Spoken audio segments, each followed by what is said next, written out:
아멘.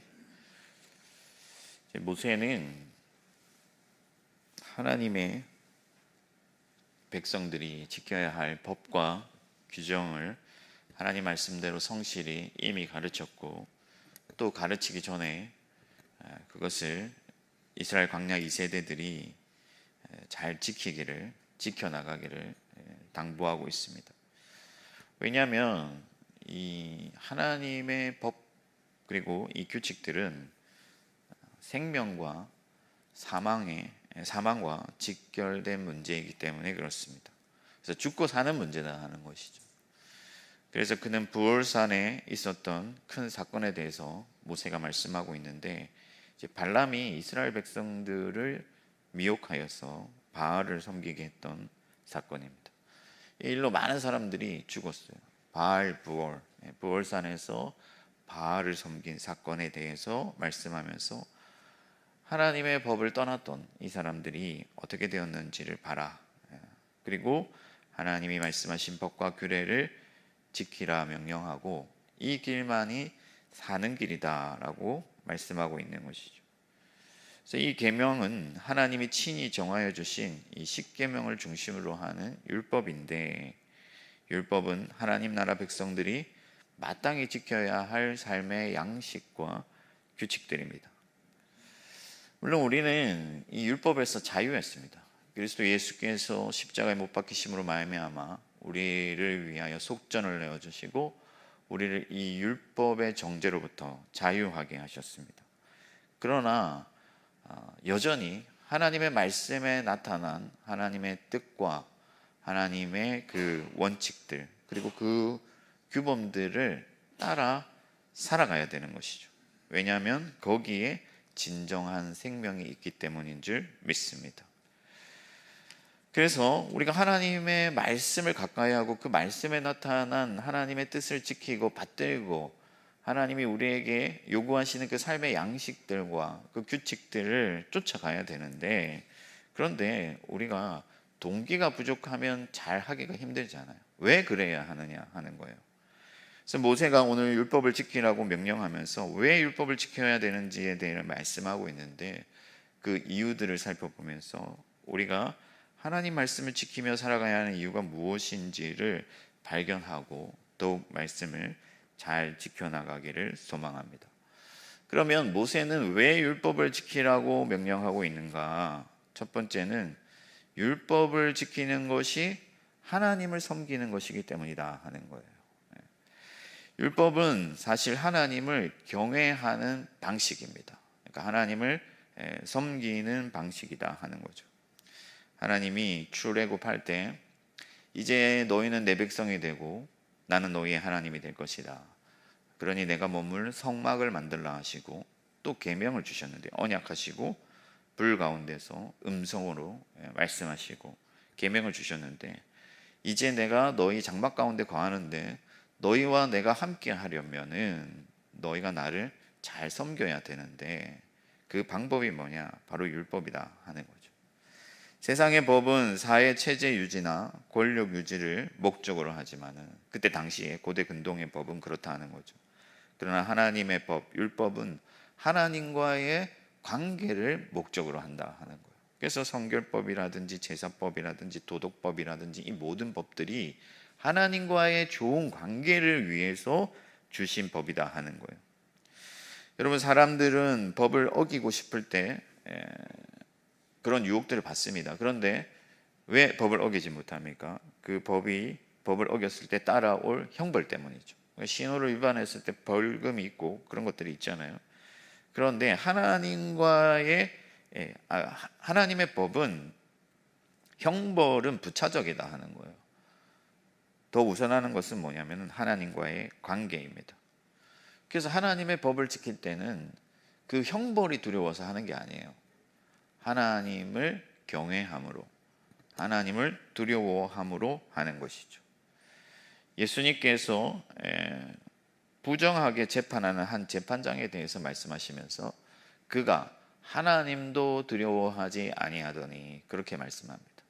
그러니까 하나님을 두려워하지 않기 때문에 아나무인인 것이죠.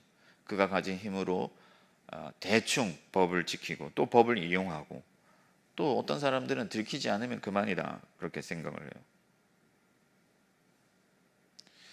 제가 어떤 그 분에게 좀 이렇게 하나님의 말씀으로 권면해야 될 일이 있었는데 그분이 그런 말을 하더라고요. 저는 11계명을 믿습니다. 11계명이 뭡니까? 그러니까 들키지 말지어다 이렇게 얘기를 하시더라고요. 안 들키면 그만이죠. 그냥 사실은 그게 아니다 하는 거죠. 하나님을 경외함으로써 하나님은 모든 일의 감찰자이시기 때문에 우리가 하나님 앞에서 하나님을 경외함으로 하나님의 법을 지킬 때 하나님께서는 그 일을 하나님 섬기는 일로 받아주신다 하는 것입니다. 그래서 하나님을 섬기는 자들은 형벌을 두려워하는 것이 아니라 하나님 그분을 사랑하기 때문에 하나님 그분을 경외하기 때문에 하나님이 싫어하시는 일을 멀리하고 하나님이 기뻐하는 일을 가까이 하는 거죠. 그래서 선한 양심을 따라 행합니다. 보아스가 룻을 위하여 여러분 이삭을 떨어뜨렸습니다. 원래 율법에 따르면은 떨어진 이삭을 줍지 않으면 돼요. 그러나 일부러 이삭을 떨어뜨려 줍니다. 왜 그렇습니까? 그가 하나님을 경외하는 자였기 때문에 하나님께서 무엇을 원하는지 알고 있었던 거죠. 그래서 그 율법에 매이지 아니하고 하나님이 원하시는 방식과 하나님이 원하는 그 정신을 따라서 행하는 거예요. 바울은 그리스도를 경외함으로 피차 복종하라고 말씀합니다. 저는 사실 아직 나이가 연소예요. 성도님들에 비하면은. 그런데 성도님들 중에는 저에게 깍듯하게 하시는 분들이 많습니다. 나이 많으신 분들도 그렇게 하세요. 왜 그렇습니까? 하나님을 경외하기 때문이죠. 제가 뭐 두렵거나 제가 대단한 사람이어서가 아니라 성경에 말씀한 대로 말씀의 종을 존중하고 섬기기 원하기 때문에 하나님을 경외함으로 그렇게 하는 것이죠. 반대로 만일 함부로 하는 사람이 있다면 어떻겠습니까? 하나님에 대한 경외심이 부족하기 때문이죠. 그래서 두려움이 없는 거예요. 여러분, 하나님을 경외함으로 하나님 앞에서 행하면 모든 일의 재판장이신 하나님께서 여러분들에게 생명 주실 줄 믿습니다. 그러므로 여러분 무엇을 하든지 하나님을 경외함으로 하시길 바랍니다.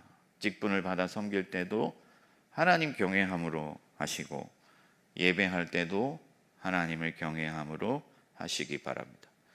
부부 사이에도 마찬가지입니다. 부부 사이에 서로 관계를 하고 서로 섬길 때도 하나님 경외함으로 하고 이웃을 대할 때도 하나님을 경외함으로 하시기 바랍니다.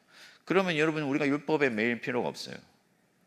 우리는 율법에서 자유했지만 하나님을 경외함으로써 하나님이 기뻐하시는 일을 행하고 그 일로 하나님 앞에서 우리가 생명을 받게 되는 것입니다. 그러면 여러분 우리가 범사의 율법을 떠나지 아니하게 되고 하나님이 기뻐하시는 자녀가 되고 하나님으로부터 복을 받게 되는 것이죠. 그리고 오늘 말씀에 보면 자녀들에게도 하나님 경외하기를 가르치라고 말씀합니다. 10절 말씀을 보면 내가 그들에게 내 말을 들려주어 그들이 세상에 사는 날 동안 나를 경외함을 배우게 하며 그 자녀에게 가르치게 하리라 하시매.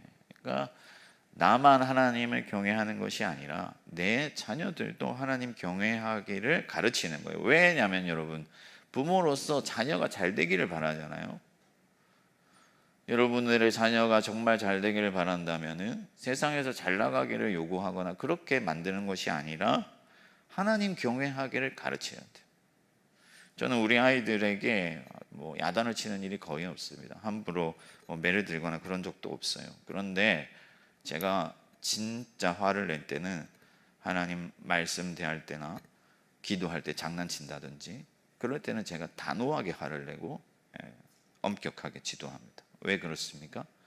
어릴 때부터 하나님 경외하기를 알기 원하기 때문이죠. 여러분 경외한다는 건 단순히 무서워하는 게 아니에요. 두려워하는 게 아닙니다. 경외한다는 것은 사랑이 담겨 있는 것이죠. 너무 상대방이 존귀하고 지극히 영광스럽기 때문에 그 상대방을 사랑함으로 극진히 높이는 것, 그것이 바로 경외예요. 저와 여러분들과 또한 여러분들의 자녀들이 하나님 경외하기를 잘 배우고 또 하나님을 경외함으로써 하나님의 충만한 생명을 누리게 되기를 주님의 이름으로 축복합니다. 두 번째, 우리가 말씀을 지켜야 되는 이유는 뭐냐면은 그것이 가장 옳고 선하기 때문이죠. 율법은 당시 고대 근동의 법들과 유사성이 많습니다. 유사성이 많은데 그 유사성이 많은 반면에 또 차별화되어 있는 점들도 많아요. 어떤 점들이 차별화되어 있냐면 사회적 약자에 대한 어떤 보호, 이런 것들이 그 당시 주변의 법들과 비교해 볼 때 월등히 많습니다. 그리고 굉장히 세밀하게 되어 있어요. 과부와 고아와 빈민과 나그네들을 잘 섬기기를 여러 조항들이 있고, 또 노예 해방이라든지 혹은 여러 장애인에 대한 어떤 보호 규정도 율법에 담겨져 있습니다. 그런 것들이 고대 근동의 법들과 차별화되어 있는 점들이요. 특히 안식일, 안식년, 어떤 희년 제도를 통하여서 사람들에게 휴식을 주고 쉼을 주려고 했던 것들, 이런 것들은 인간의 노동권과 휴식권을 보장하려 했던 점들은 고대 근동에서는 찾아볼 수 없는 그런 법과 원칙입니다. 그럼 왜 이런 법의 차별이 생겨났느냐? 그것은 그 율법에 하나님의 속성이 가득하기 때문이다 하는 거예요. 그러니까 하나님, 그분의 하나님 되심이 그 말씀 가운데, 그 율법 가운데, 그 법조항들 가운데 나타났다 하는 거죠. 하나님은 율법을 통해서 온 세상에 하나님의 지혜와 그분의 선하심을 나타내셨습니다.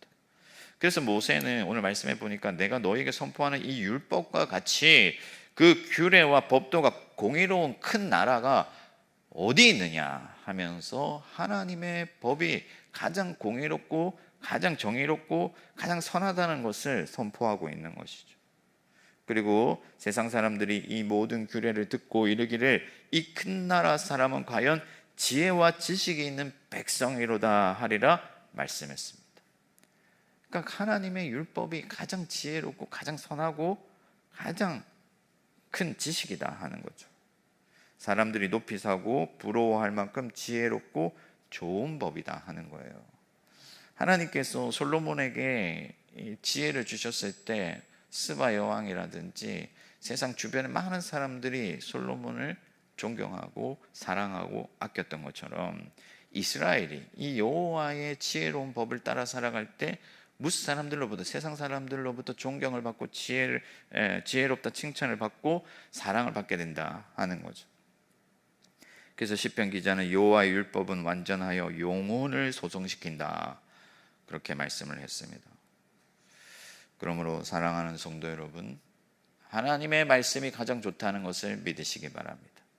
여러분들이 세상의 지식과 학식이 없어도 하나님의 법을 따라서, 하나님의 정신을 따라서 하나님의 말씀에 나타난 그 길을 쫓아가 살아가면, 그 말씀을 몸소 행하면 모든 세상 사람들로부터 사랑받는, 존중받는 그런 선한 사람, 지혜로운 사람이 될 수 있다 하는 거예요.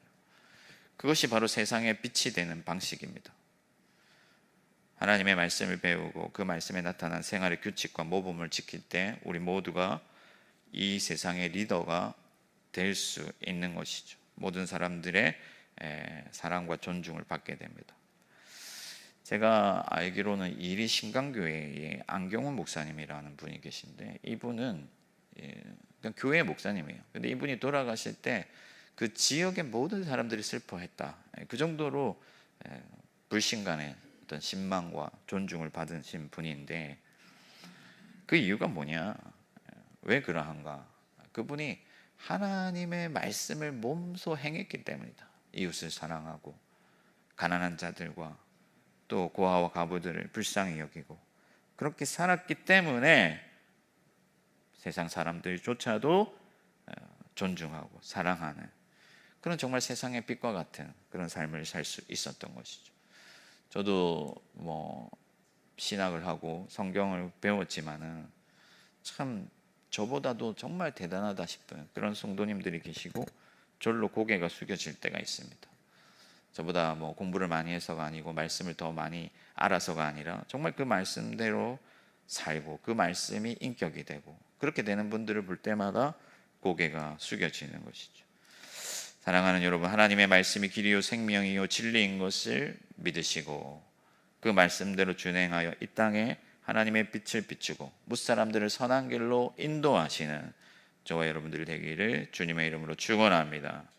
마지막 세 번째는 말씀을 지키는 것이 가장 유익하기 때문이다 하는 거예요. 여러분, 말씀을 지킬 때 우리에게 가장 유익합니다. 그것은 두 가지 측면이 있는데 먼저는 하나님이 복을 주시는 거예요. 7절 말씀을 보면 우리 하나님 여호와께서 우리가 그에게 기도할 때마다 우리에게 가까이 하심과 같이 그 신이 가까이 함을 얻은 큰 나라가 어디 있느냐. 그러니까 하나님의 법을 지키고 하나님의 말씀을 따라 살면서 하나님과 가까이 살아가면 우리가 기도할 때 하나님께서 들으시고 복을 주신다는 거예요. 응답하신다 하는 거죠. 두 번째의 측면은 그 법 자체가 우리에게 유익한 거예요. 여러분, 우리가 살아가는 이 대한민국에도 사회법이 있는데 이 법을 우리가 안 지키면 어떻게 되겠습니까? 모두가 법을 지키지 않는다. 그러면 우리 모두가 고통받는 거예요. 법을 지킬 때 우리가 잘 살게 되는 것이죠. 하물며 하나님의 법은 말할 것도 없어요. 여러분, 그 법대로 우리가 살아간다면 그것은 하나님의 나라가 되고 우리 모두가 가장 평화롭고 가장 안전하고 가장 많은 번영을 누릴 수 있는 길이다 하는 거예요. 하나님 말씀대로 산다면 그것이 바로 하나님 나라가 되는 것입니다. 그래서 여러분, 이스라엘이 하나님의 말씀을 지킬 때 번영을 누렸습니다. 사사기를 보십시오. 그들이 말씀을 따라 살아갈 때 행할 때 하나님의 복을 받았을 뿐만 아니라 그 법 자체가 그 공동체 그 사회를 유익하게 만들어줬습니다. 그래서 시편 기자는 율법을 행하는 자는 복이 있다 말씀을 하고 있고 야고보는 말씀을 행하는 자는 그 일에 복을 받으리라 말씀하고 있습니다. 하나님의 말씀을 듣고 지켜 순종할 때 하나님의 복이 우리 가운데 충만하게 임하는 것이죠. 그러므로 사랑하는 성도 여러분, 여러분 자신과 여러분들의 이웃을 위하여 그 말씀을 지켜 행하시기를 축복합니다. 모세가 지금 당부하잖아요. 부디 그렇게 하라. 왜 그렇습니까? 이스라엘 공동체가 잘 되기를 바라기 때문이죠. 그의 자녀들이, 그의 자손들이, 그의 이웃들이 잘 되기를 바라기 때문에. 여러분, 하나님의 사람들은 나만 생각하지 않습니다. 나만 생각하는 순간 하나님의 법을 떠나는 거예요. 그 법을 따라 살아갈 수가 없습니다. 모두를 생각해야 돼요. 하나님의 나라와 교회와 세상과 이웃을 생각합니다. 여러분, 말씀 따라 살아가면 내가 손해볼 것 같고 내가 불이익을 당할 것 같지만 전혀 그렇지 않습니다. 하나님의 말씀을 따라 살 때 내가 복을 받고 이웃이 복을 받고 우리 모두가 잘 되고 우리 자녀들이 잘 되는 것이죠. 그러므로 하나님의 말씀을 따라 살아가도록 자녀들에게 지도하시길 바랍니다. 그러면 그 자녀들의 삶이 형통하고 또 복을 받게 되는 것이죠. 저와 여러분들을 통해서 여러분들이 말씀을 잘 지켜 행함으로 우리 교회가 잘 되고 나라가 잘 되고 세상이 잘 되기를 주님의 이름으로 축복합니다. 말씀을 정리하겠습니다. 여러분, 모세가 율법을 지키라고 신신당부하고 있죠.